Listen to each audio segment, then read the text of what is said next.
Okay, so just so we're all on the same page, we're going to finish the last 2 lessons today. And then once we're done those, you can finish your assignment, which will be due at midnight tonight. And then that way I can mark it, hopefully all by tomorrow morning. Like I'll start first thing in the morning. And then once I'm done marking them, we'll gather together as a class again online, and go over any questions you have, any review questions, any questions about the assignment, whatever you want to ask. And then as soon as we're done that, I will post the test, and the test will be due like probably Thursday morning at 10 o'clock. Some of you will finish it Wednesday night, maybe, but I hope to give you time tomorrow to work on it. But it needs to be done by a certain time because my report cards are due Thursday at 4, I think. And then once the report cards are done, I'm supposed to be online on Friday for any questions or anything like that, but we're going to be done in the course, so I'm assuming there won't be any questions. So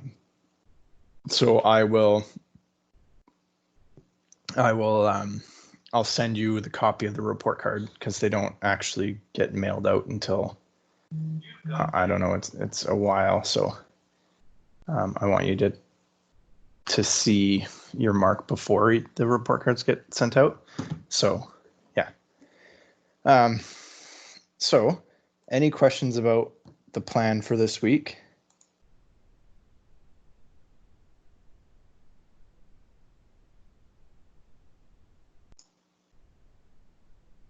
Or any questions about any of the worksheets or anything?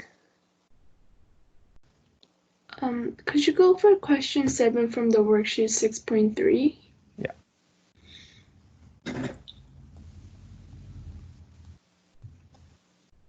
Number 7. Okay.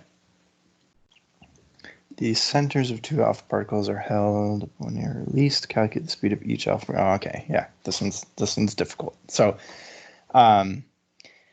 when we have the 2 alpha particles, so one there, one there, when you release, like typically you would release one of them and it would fly away, but here we're releasing both. So this one's going to go that way, this one's going to go that way.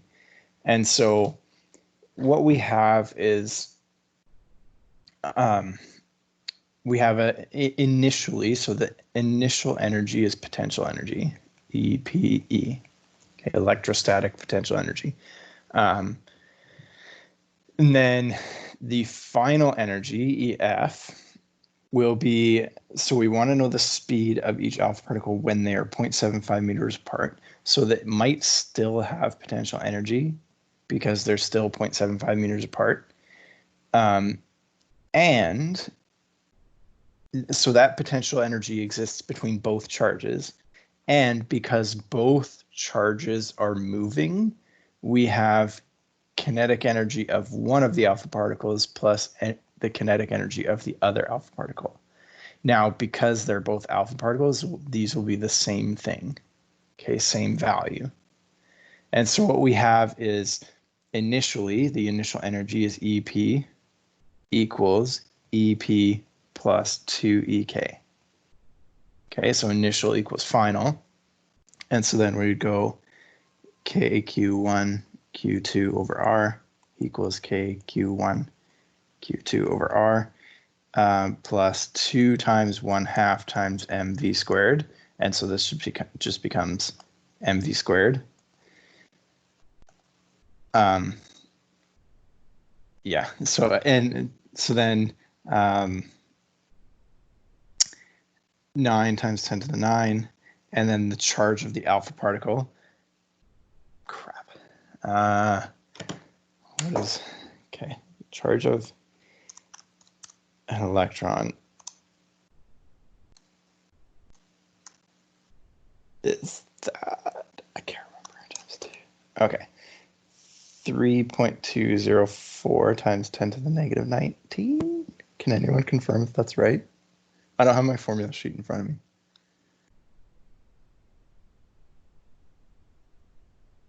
An alpha particle is just the inside of a helium atom, so it should be just two protons. And I think it's 1.602 times 10 to the negative 19. What is the mass of the... Yeah, I'm pretty positive that's what it is. Okay, so that's the Q. But that's the Q of both alpha particles. And so Q1 and Q2 are the exact same thing. So I'm just going to square that and then divide it by its initial, because this is the initial energy. This is the final energy. So this is the final radius. So 2.5 times 10 to the negative 12 meters, and then equals the same thing. 9 times 10 to the 9, 3.204 times 10 to the negative 19. Yikes. What am I wanting? I'm wanting the speed. Okay. And then divided by 0.75, and then plus the mass of an alpha particle. So that one's going to be 1.67 times 10 to the negative 27 times 4. I really need my formula sheet. Yeah, I can go over number 4. I really need my formula sheet though. Okay, give me a sec. How can I find it?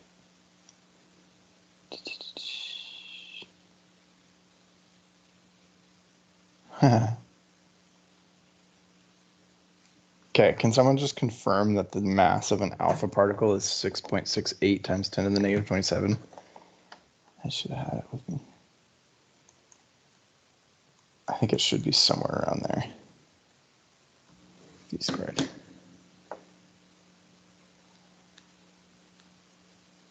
Come on. Okay.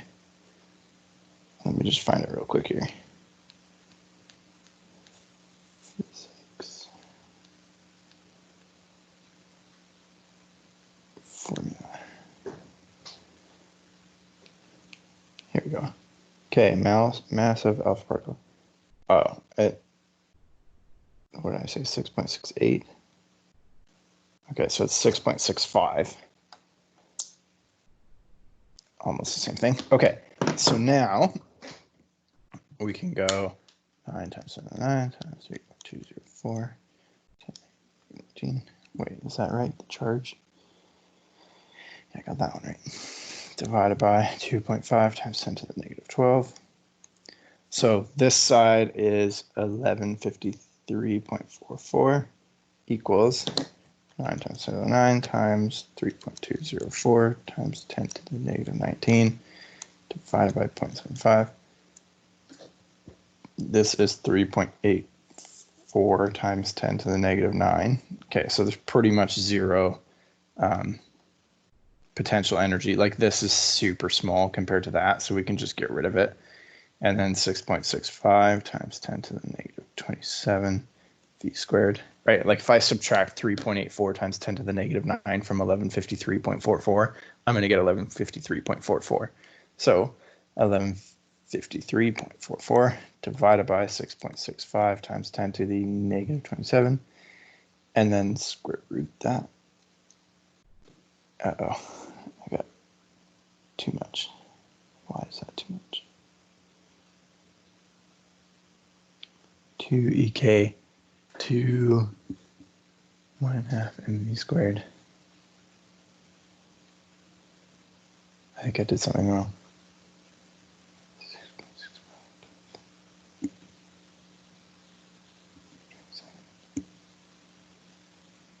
Oh boy. Times 3.204. 19.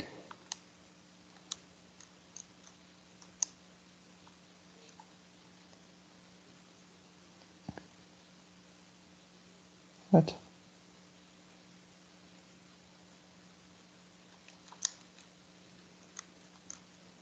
Give me a sec.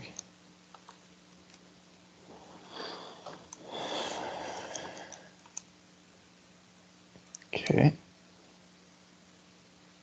Okay, let me try this. EK. Oh, okay. So that's 2 times. Okay, what is that? 1/2 mv squared plus 1/2 mv squared. That would be It's the same thing, so mv squared. Why is this not working? Okay, 11, 3.44.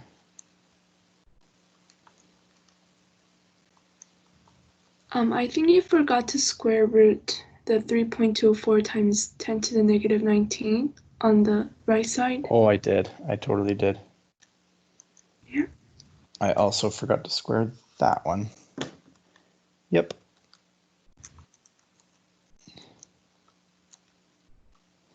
There we go.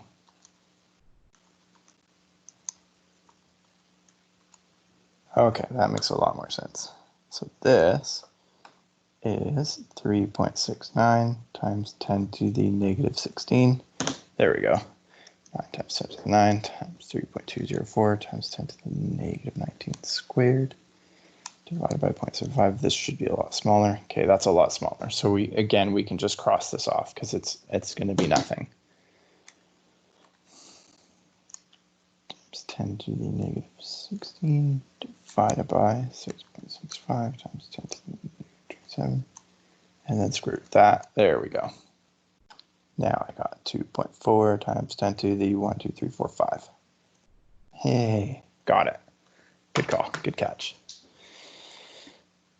Yep, forgot the square.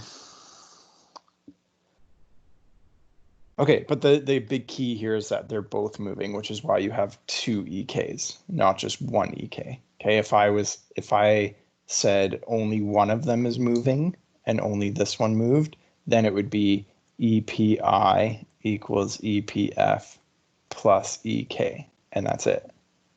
Okay, because the initial kinetic energy would be 0. Or you could set it up, because this is conservation of energy, you could set it up like this: delta EP equals negative delta EK. Okay, that would work as well. It's just harder to do when both are moving because you need to see that there's two kinetic energies. Okay, number 4. 3 charges are located at the corners of the rectangle as shown below. Find the potential at point P. So the potential is V equals KQ over R. No, that's E. Give me a sec.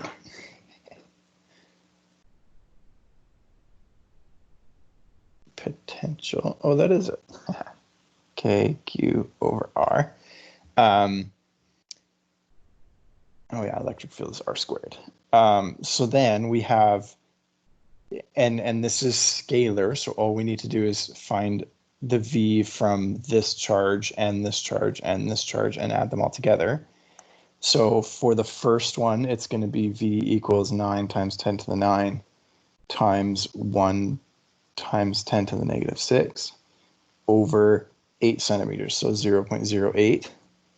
And then that's V1, so this is Q1. V2 is going to be 9 times 10 to the 9 times, and then this is the distance right here, so that's 8, that's 6. So 8 squared plus 6 squared is 100, so square root that. This is 10 centimeters. So this is going to be negative 3 times 10 to the negative 6, and then divided by 0.1 meters. And then V3 is going to be 9 times 10 to the 9 times 4 times 10 to the negative 6 divided by 0.06. Okay, so that's, you just use Pythagorean to find the distance between charge 2 and P. And then you can add all these together.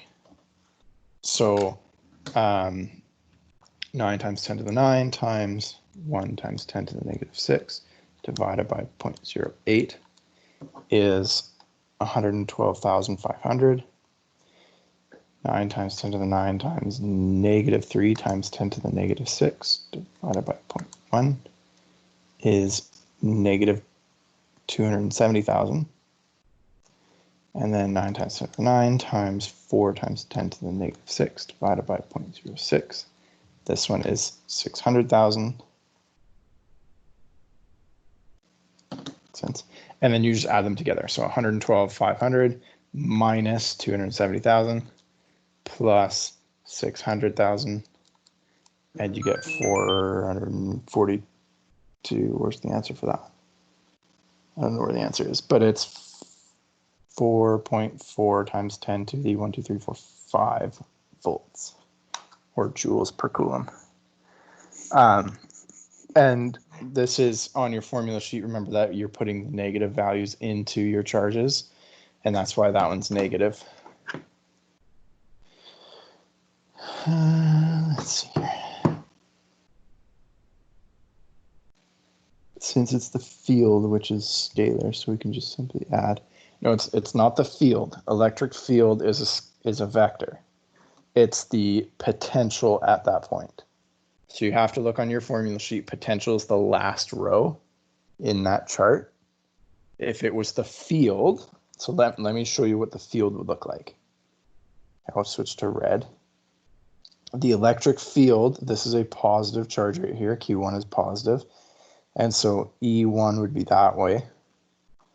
This is a negative charge. Q2 is negative, so E2 would be that way. And then Q3 is positive, so E3 would be that way. And so your total electric field, ET, would be E1 plus E2 plus E3. And it doesn't necessarily end where it starts. Actually, it definitely won't, because E1 will be the smallest. And then E2 will be pretty big, and then E3 will be even bigger, because E is KQ over R squared. And Q3 is not only the biggest, but it's also the closest. So therefore E3 would be the biggest. And so your total electric field would be something like that. Okay, so then it's a vector diagram. You have to use components in that case. But because it's asking for potential, it's V. So you have to look on your formula sheet. You have to look at the first column there where it says quantity. It's asking for potential, so that's V. We're not solving for voltage, we're solving for potential. The units are volts, right? Technically, voltage is a potential difference. And all we're doing is finding the electric potential at a certain point. The electric potential is the last column on your formula sheet, or last row on your formula sheet.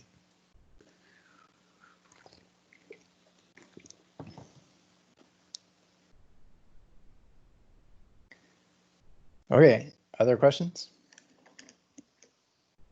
Could you also go over question 8? Yeah. Just give me one sec.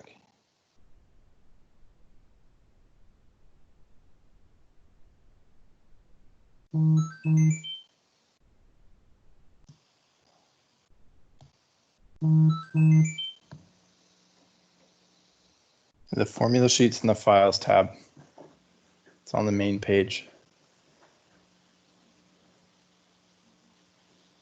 Okay, question 8, you said? Okay. Yeah. If A and B, oh man. 4.4 times 10 to the negative 5 work is done to move the constant speed, so the delta EK is 0, point A to point B. Okay. So we're finding potential difference, so that's a delta V.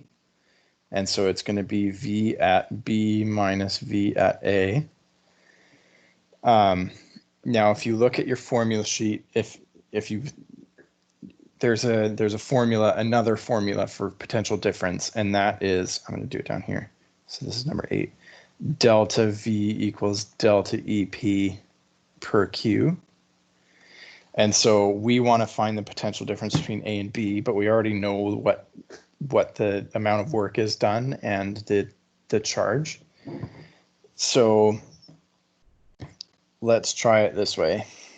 Delta V equals delta EP, which, because it's moving at a constant speed, the only thing that's changing is a potential energy.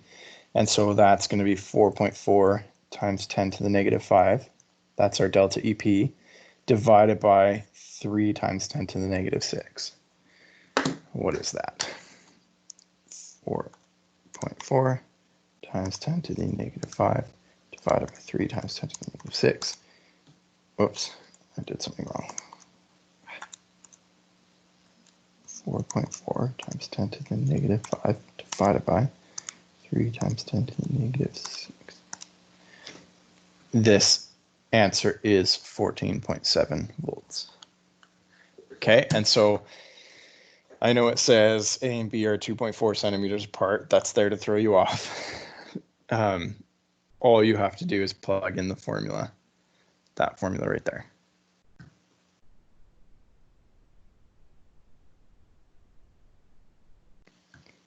And keep in mind that like what this question is asking is we have, let's say we have a charge right here, okay? That's not the 3 microcoulomb charge. We are, let's say this is the 3 microcoulomb charge. This is point A, this is point B. Okay, what we're saying is it requires 4.4 times 10 to the negative 5 joules of work to get it from point A to point B in the electric field created by another charge. Okay, and so in terms of, because we don't know what this charge is, we're using the potential at point A and B in order to find the potential difference between 2 points. Okay. Next question.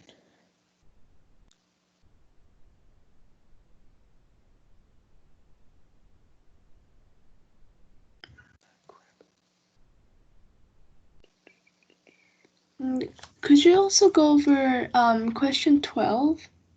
Yep. Were we not supposed to do those questions? Like this number 12? Yeah. Yeah, you can do that.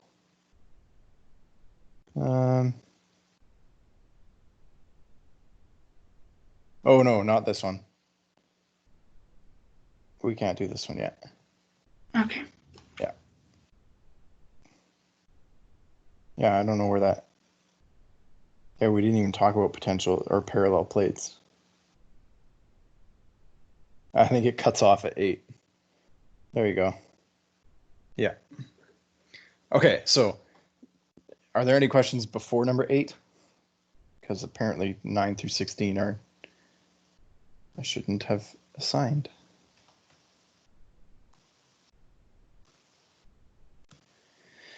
Okay, let's talk about plates.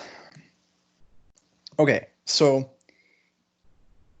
this is all about electric potential or electric fields that are uniform. So remember that if we have a positive charge, the electric field will be away from that positive charge like this. And so if I have, let's say, point A right here and point B right here, the EA is not equal to EB. Okay, they're in different directions, they're different strengths. A is closer, B is further away. And so it's not a uniform field. Okay. Now, if you have a charged plate that's positive on top and negative on the bottom, okay, what rings true is that the electric field still goes from positive to negative. Okay, so remember that we have a positive, it's going away, and negative, it's going towards. Okay, so the electric field inside 2 charged plates, so we have like a metal plate and a metal plate, and we give them each a different charge, or you could have insulators. It doesn't really matter what you charge. The electric field is going to be reinforced in the middle. So it's going away and towards, which means that it's just going to look like this. Okay, all uniformly down towards the negative. And so if I had point A right here and point B right here, the electric field at A will equal the electric field at B. Okay, they're the exact same strength, they're the exact same direction. Okay, so same magnitude and direction. Okay, and you may say, oh, A is closer to the positive plate than B, right? Which is true, but it doesn't matter in terms of electric field. Okay, the electric field is the same for both. The energy each one has is different. Okay, the energy at point A is much bigger than point B because it has further to go. It's like gravity. If you lift something higher, it's going to have more energy than something that's lower. So the energy is different, but the electric field at like anywhere in between those plates will be the exact same. Okay. Now, the previous formula we used, E equals KQ over R squared, was for point charges only. Okay, so if I wanted to find the the electric field at point A for my positive charge up here, I would use this formula, E equals KQ over R squared. Okay, but we can't do that anymore. Okay, we have to use a different formula. Now, along the lines of what I just said, the point A will have more energy than point B. Okay, so there's an energy assigned with different points in the field. So in the same way that we have to do positive work on an object to lift it against gravity, you need to do positive work to lift. Like if I put a positive charge right here, you would have to do positive energy to lift it that way. Give me 1 second. There we go. And so the work you would do is a change in potential energy, which would be force times distance. Now, a little bit tricky because we could go in depth of talking about what delta EP is and what FD is, okay? But instead of that, we're just going to go straight to using potential difference because that's what we're going to get to anyways, okay? So the potential difference here is the formula I just used to solve that other equation. So what this says is that if I have two charged plates and I want to bring this charge of Q up here, the amount of potential energy I need to do that, to bring it up to this positive charge plate from a negative charge plate, is going to be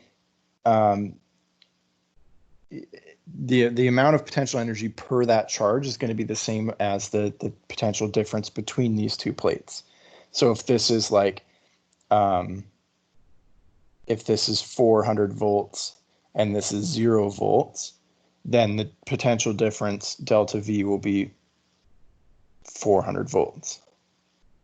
Well, technically negative because you're going from 0 to 400. So it's final minus initial. No, it's positive 400. Okay. Now, when we say positive, negative, okay, notice how there's positive here, negative here. It doesn't have to be positive and negative. It just means that one is more positive than the other. Okay, if I have something like 12 volts and 4 volts, this is the positive side, this is the negative side. Okay, it doesn't have to be negative, positive. Often one of them will be 0.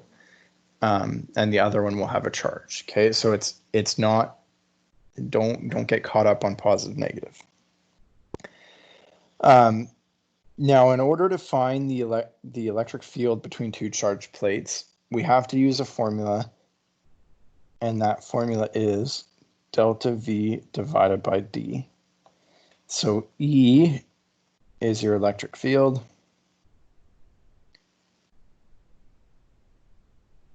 Newtons per coulomb, okay, same as it was before. Delta V is the potential difference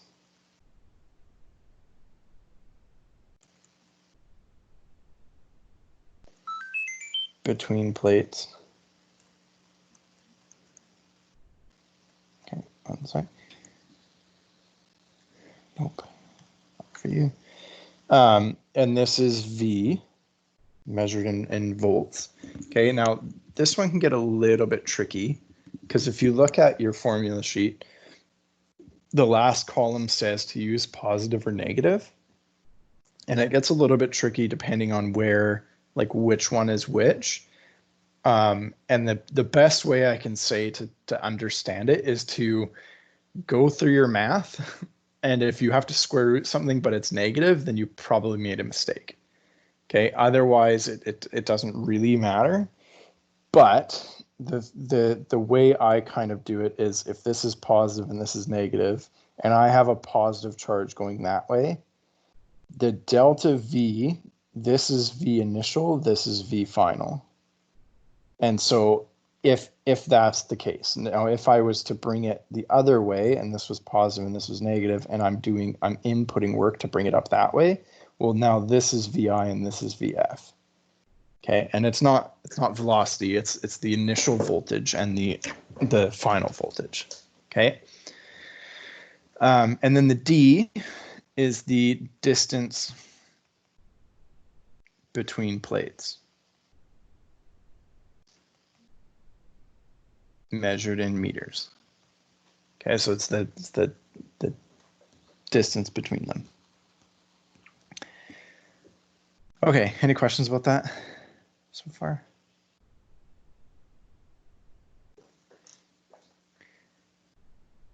Okay, let's do some examples. Excuse me. Okay, calculate the electric field strength between two parallel plates that are 6 centimeters apart. Potential at the top plate is 6 volts, so this is 6.0 volts, and the bottom plate is negative 6.0 volts. Okay, and we need to find the electric field strength, so we're finding E, which is delta V over D, and this is 6 centimeters, so 0.06 meters. Okay, that's this distance right here. Okay, now, because we're finding electric field strength, that is row number 2 on your formula sheet. And if you look at the last column, it says use absolute values, which means that all I need is the difference between the both plates. I don't need to do negative or positive. I don't really care which one's initial, which one's positive. I know that this is 6 volts, this is negative 6 volts, so the difference will be 12 volts. Okay, so E equals 12 volts divided by 0.06 meters. And that gives me 200 newtons per coulomb. Now, because I'm finding electric field strength, which is a vector, and it says that the top plate is positive, the bottom plate is negative, this is going to be down. Okay, I know that my electric field is going to be going downwards. Does that make sense? I hope that makes sense. So because we're finding electric field strength, you don't have to worry about whether this delta V is positive or negative. Okay, it's at our absolute value. Okay, so either I do negative 6 minus 6, so that's like final minus initial, or I do 6 minus negative 6. The difference is going to be 12 no matter what. Okay, an electron, what happened? Uh-oh. There we go. Stop. Okay, electron is accelerated from rest through a potential difference of 30,000 volts. What is the kinetic energy gained by the electron? So in this case, we're going to have a negative plate and a positive plate, and we're going to put an electron right here. Okay, that's an electron, and it's going to accelerate that way. Okay, typically we would have a plate like this with a hole in it so that the electron can actually go through, but this is positive, that's negative. So in this case, we have an electron in an electric field or in a potential difference, and so we can go delta V equals delta EP over Q. Okay, so anytime you have a charge within an electric field, regardless whether it's uniform or not. Okay, so this formula works inside here, whether the E is constant or not. So I just did the example where we're moving something from point A to point B, right? Well, that we use the exact same formula, delta V equals delta EP per Q. Okay, it's the same thing for both. So in this case, I can find the potential difference. Delta EP equals delta VQ. Okay, and delta EP will equal 30,000. 1, 2, 3 times Q, which is 1.602 times 10 to the negative 19. But then I need to look at what I'm trying to find here. Okay, and this is one of those cases where I'm not quite sure if it's negative or positive yet, like whether this 30,000 volts is positive or negative. And it's a little bit tricky because I'm using an electron here. So it's kind of opposite of what would happen with a proton. And so I'll deal with positive and negative after, but I do know that this is a negative charge. Okay, it's an electron that I'm accelerating. So it has to be negative 1.602 times 10 to the negative 19. Okay, so then I can find delta EP is negative 4.806 times 10 to the negative 15 joules. Okay, now why do I care about that? Well, I'm trying to find kinetic energy. Okay, and now that I have potential energy, delta EP equals negative delta EK. Okay, and so that's how I can find it. Now, when I go negative 4.806 times 10 to the negative 15 equals negative delta EK, I get delta EK, and keep in mind that EKI is 0. Okay, and so EK, I don't even need delta EK, I can just go EK, final EK, equals positive 4.806 times 10 to the negative 15 joules. And I know that it's going to be positive because the electron's going to gain kinetic energy. Okay, it's not going to lose kinetic energy, it's being accelerated. It's gaining kinetic energy. Okay, so that tells me that this was right. I was supposed to use positive 30,000. Now again, this one's kind of confusing. If you think about it, we always think of in terms of positives, okay? So if this is negative, that's positive, and I have a positive right here, I have to input energy to get it to go that way. And so this would be, in order for the delta EP equals delta VQ, in order for that to work, I would have to input energy, so this would be positive, and this is positive, and this is positive, which means that this is 30,000 volts. 30,000 volts, okay? And so the electron, because it's a release of potential energy, this is 30,000 still, and in order for the release of potential energy, which has to be negative, this has to be positive because the Q would be negative. Okay, so you just have to kind of go through that process. I mean, think of it in terms of energy. The electron is being accelerated, it's going to gain kinetic energy, it's going to lose potential energy. Okay, it's the exact same thing that we've been doing with gravity and all that stuff as well. So it's not anything new. Okay, let's do number 3. So proton initially at rest. So this is a positive plate, this is a negative plate, which means that the proton wants to go that way. It's being accelerated, it's going to accelerate that way. What is the magnitude and direction of the electric field? The electric field will be delta V over D.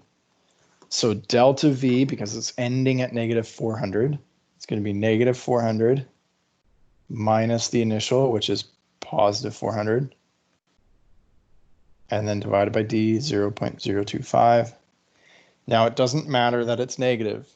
Remember that this is going to end up as negative 800, but because I'm using absolute value signs, because it's electric field, I can change this to positive, divided by 0.025. Whoops, too many zeros. And this is 3.2 times 10 to the 4 newtons per coulomb, and right. to the right because the electric field is going from positive to negative. Okay, so that's the electric field inside the plate. Now, what is the magnitude of the electrostatic force acting on the proton? So this is a new formula as well, and it's on your formula sheet in the first row. Fe equals EQ. I don't think we've done this yet. Now, it doesn't, like, this isn't brand new. This is the same thing that we used before. Like, it's still, you can still use this for point charges. So all we need to do is 3.2 times 10 to the 4 times the Q, and because it's a proton, 1.602 times 10 to the negative 19. Notice how it's positive. It would be positive anyway, so it doesn't really matter. 5.13 times 10 to the negative 15 newtons. Okay, so that is our force acting on the proton. Now, question is that the force the whole time? Well, yes, it is, because the electric field is constant regardless of where you are in between those plates, and so it will always experience that force within the plates. Okay, if I was saying what is the electrostatic force on a proton, let's do this, on a proton right here, because that's going to be Fe. Okay, you could technically use Fe equals EQ. Okay, and keep in mind that E is KQ over R squared, and so E times Q is KQQ over R squared, which is our original formula anyways. But this electrostatic force is only true right here. As soon as the proton gets over here, or the positive charge gets over here, this is a different electrostatic force because the electric field at that point is different. That's not true within a plate. Okay, the force acting on the proton within the plates will be constant throughout the entire plates, because E is constant, Q is constant. Okay, what is the velocity when the proton exits the plate? There's two ways you could do this. You could find the acceleration by going, sure, let's do it both ways. F equals ma. Okay, so we have 5.13 times 10 to the negative 15 newtons equals 1.67 times 10 to the negative 27 kilograms times A. What is that? I wasn't expecting to do kinematics. 5.13 times 10 to the negative 15 divided by 1.67 times 10 to the negative 27. So the acceleration is 3.07 times 10 to the 12 meters per second squared. And then we have VI is 0. We have D is 0.025 meters. And so we can find the velocity, okay, by going VF squared equals VI squared is 0. So I'm just going to skip it. So then we go 2 times acceleration, which I just found, times 0.025. And then square root that. And we get 3.92 times 10 to the 1, 2, 3, 4, 5 meters per second. Okay, so you could use kinematics, or you can do delta EP equals negative delta EK, sorry. Okay, so if we do it that way, delta EP is going to be, so we have delta V equals delta EP over Q, and so delta EP would be delta V times Q. So delta VQ equals, and EKI is 0, so we just have negative EKF. Okay. Now, the delta EP in this case is going to be, because it's going from, so this is where we have final and initial. So remember that our delta V is going to be negative 400 final minus positive 400 initial. So it's actually negative 800. Okay, I didn't use it here because I don't have to. I can use absolute value. But in this case, I'm going to negative 800 times 1.602 times 10 to the negative 19 equals negative, and then 1/2 mv squared. I'll go 1.67 times 10 to the negative 9, nope, 27, and then v squared, like that.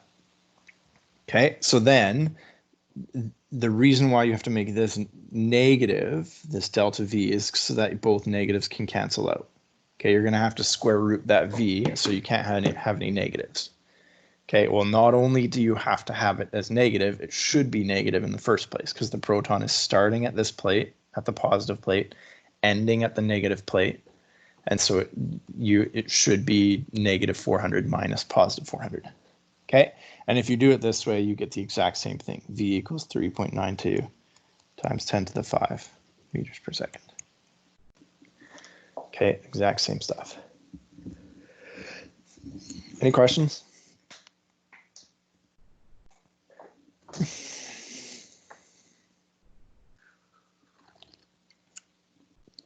No, not really. Let me just check the chat again. Okay, we're good. Okay. Next part, cathode ray tubes. So this is what, remember those big TVs that people used to have? I don't know if you guys would actually remember them, but I grew up with a TV that was like a box like this, and then like on the back it was like, I don't know, your school probably has these computer monitors that are just giants with this huge thing back here.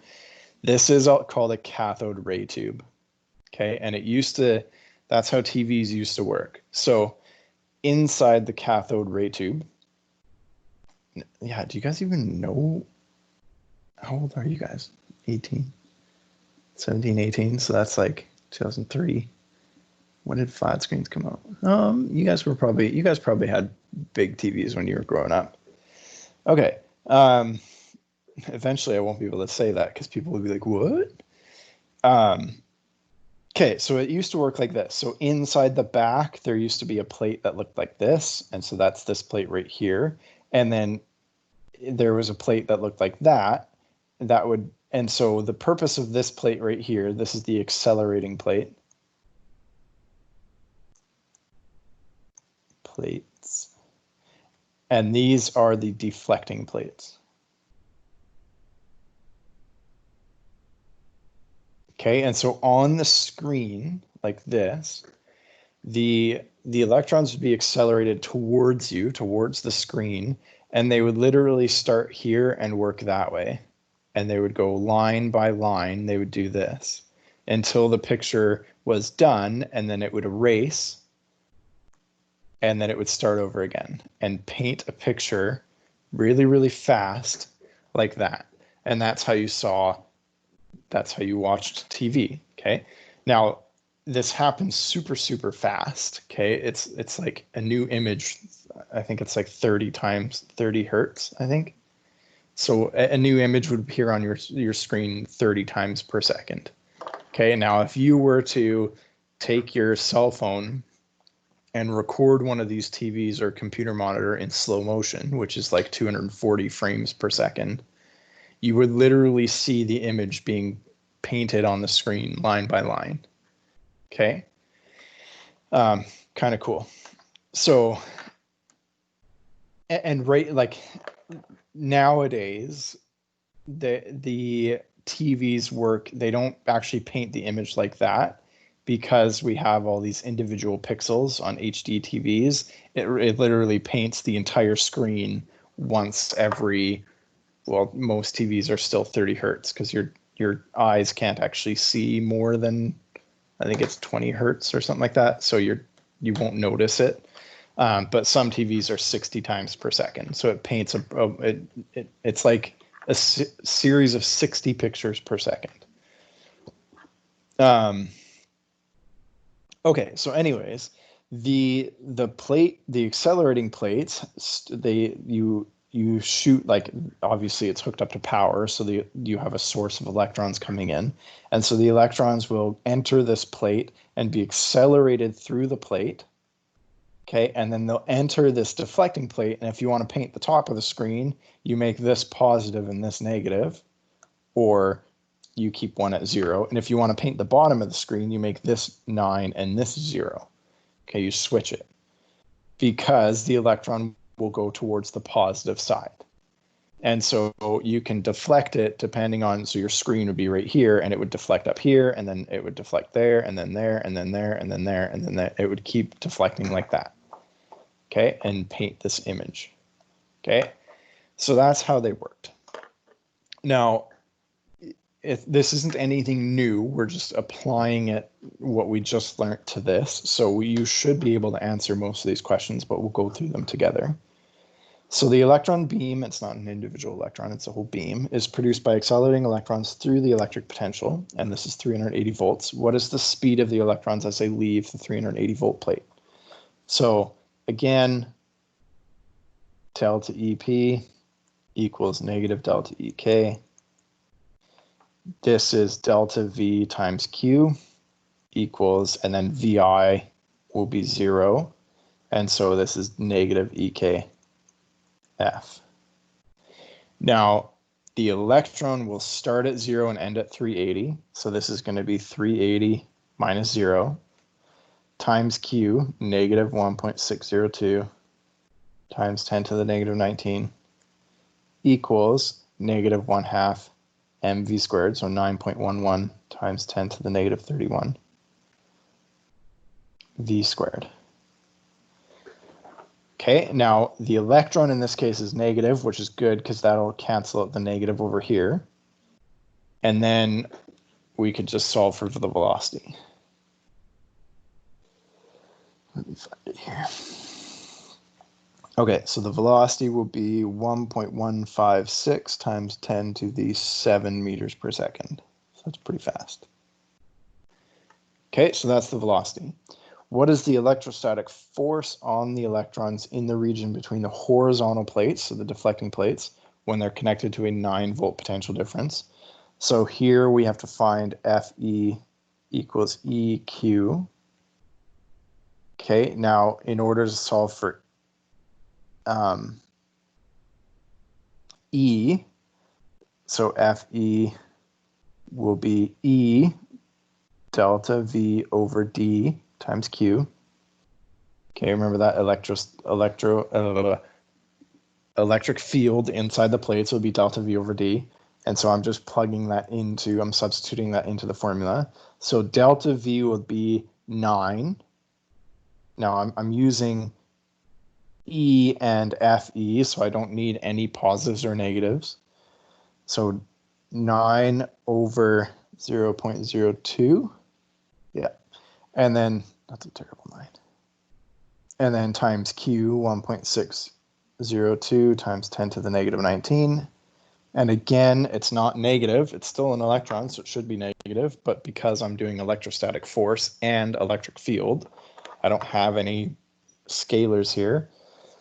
This is going to be 7.21 times 10 to the negative, what number is that? 17 newtons. Okay, and technically this is a force, and so I'm going to say up. Okay, because it's being deflected up right now. Oh man. And then what is the acceleration? Well, this is easy. Fe equals ma. So 7.21 times 10 to the negative 17 equals 9.11 times 10 to the negative 31 times A. A is 7.91 times 10 to the 13 meters per second squared. Okay, that's your acceleration. As you can see, it's a lot of manipulating formulas, this unit. So it's just plugging in numbers into random formulas, and you kind of have to go with what you're given, right? Like it's, in this unit, it's kind of beneficial to say, okay, what's the electrostatic force on electrons in the region between the horizontal plates? Well, for the horizontal plates, we need to find Fe, we know the delta V, we know the D, and then kind of picking formulas based off of that, right? We know the Q, and so notice how I'm using all those right there. So it's kind of finding the right formula to use. Okay, next question. This is a toughie. What is the final magnitude and direction of the velocity of the electrons as it leaves the second set of plates? Now, here's the thing. The electron gains a velocity that way, okay, to the right. And so when it leaves the plate, so like this is the accelerating plate, so that's how it gets its horizontal velocity. So this is Vx, and that Vx will not change. Okay, it's still like, because the deflecting plates are perpendicular to that, all it does is it gives it a Vy. And so the electron will leave this way with where this is Vx and this is Vy. Okay, now we already know what Vx is. This is 1.156 times 10 to the 7 meters per second. Okay, but we don't know what Vy is. So how do we find that? Okay, and there's probably a few ways to do it. Now the main way people use, okay, which is wrong, but the number one thing I see is going straight to what we did here in number one. And they would say, okay, delta EP equals negative delta EKF. Okay. The issue with that is that this is based off of delta VQ from one plate to the other. Okay, notice how the electron starts at this plate and ends at the other plate. Here, it's entering halfway or somewhere in between. So we're not quite sure what the delta V is. Okay, it could, like, this could be 4.5 volts right here. Okay, but we don't know what it is. So because the electron doesn't go from one plate to the other, we can't actually use that.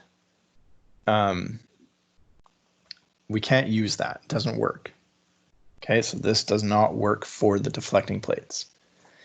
So we need a different way of doing it. Now, here's another thing. We know the velocity horizontal, and we know the distance of the plates. Okay, and so if you go back to kinematics, if something's traveling at a constant velocity, so we know what Vx is and we know what dx is, we can find the time it's in the, this is the time in deflecting plates. Okay, or how long it's being deflected for. Okay, so Vx, so to find time, what's wrong? Time is d over v, so this is going to be 0. What the heck? All of my stuff is going all over the place. Okay, 1, 2 divided by 1.156 times 10 to the 7. And so the time in the deflecting plates, where is it? There it is going to be 1.0 times 10 to the negative 8 seconds. Okay, so keep in mind that our electron is being accelerated and then it goes in these plates where it is like that. And so the time from here to here is 1.0 times 10 to the negative 8 seconds. So now, so this is all x. This is all in the horizontal direction. Now let's deal with vertical. So what do we know in the vertical? When we know what the force is, actually we know what the acceleration is. Okay, and so the acceleration is 7.91 times 10 to the 13 meters per second squared.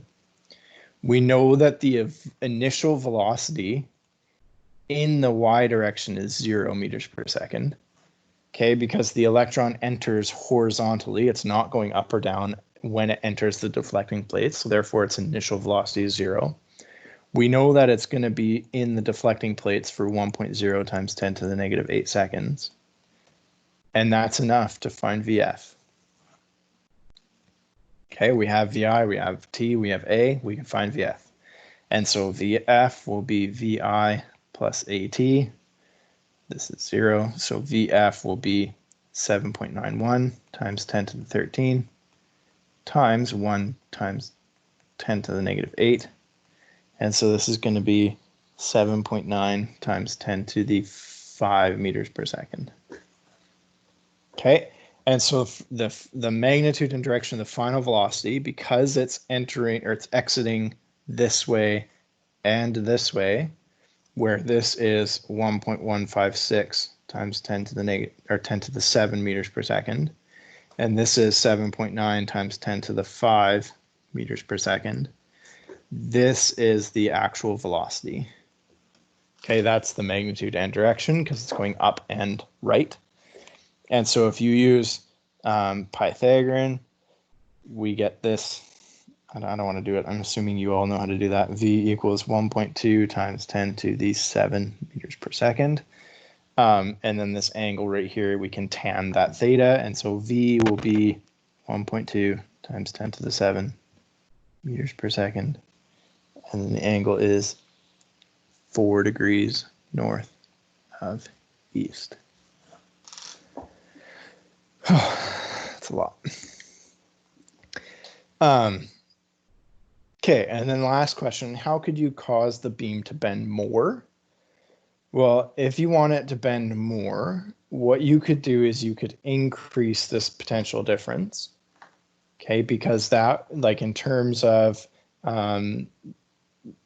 the electrostatic force acting on it, so we have Fe equals, notice how it's delta V over D times Q. So if we want the electrostatic force to be higher in order to bend more, we could increase the voltage or we could decrease the distance. Now, in order to decrease the distance, you would have to have some sort of mechanical thing in your TV that's physically moving these plates, and that's unrealistic. Okay, that's your TV would be so loud, it'd be right, it'd be crazy.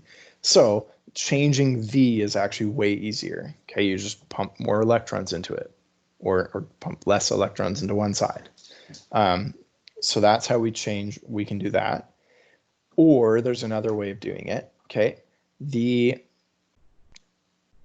amount of time it, like right now it's in there for 1.0 times 10 to the negative 8 seconds. It's not a long time. We can make that longer by making our horizontal velocity smaller. And so if we want to make our horizontal velocity smaller, we can make this delta V smaller. Okay, because that's where that comes into play. If you make it 200 instead of 380, your velocity is going to be smaller. And so if the horizontal velocity is lower than it actually is, then it'll be in the deflecting plates for longer and therefore deflect more. So there's two ways we can do it. You can either decrease accelerating voltage or increase deflecting voltage. And then if you want to do it less, just do the opposite, obviously.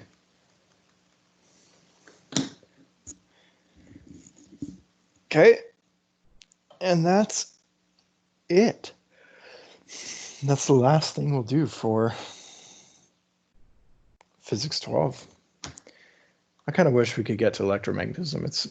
It's a really hard unit, but it's really fun. Kind of like this. So yeah, that's about it. Any questions?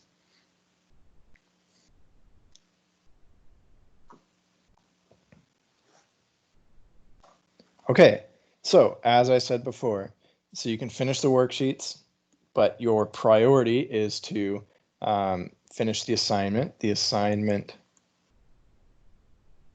is due tonight at midnight. Okay, and then review tomorrow.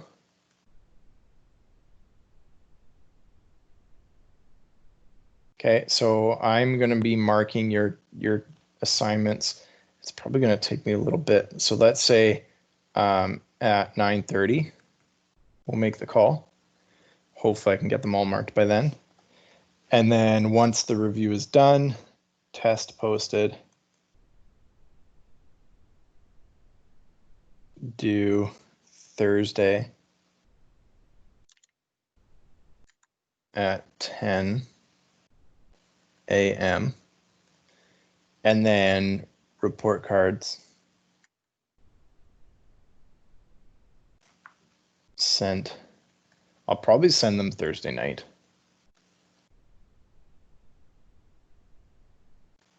/ afternoon. That way you can, if you're not happy with the mark or anything, we can have discussions. And I've had a few people comment, hey, can you bump my mark up on this? Can you, like, I only made one mistake on this. Can you mark this differently? And like, I don't mind doing all those things, but those little requests are hard to keep track of. And so that's where the conversation in the end will come into play. Okay, like when I mark things like, yeah, we'll have to have that conversation in the end. So that's how I'll deal with that. Okay, any last minute questions?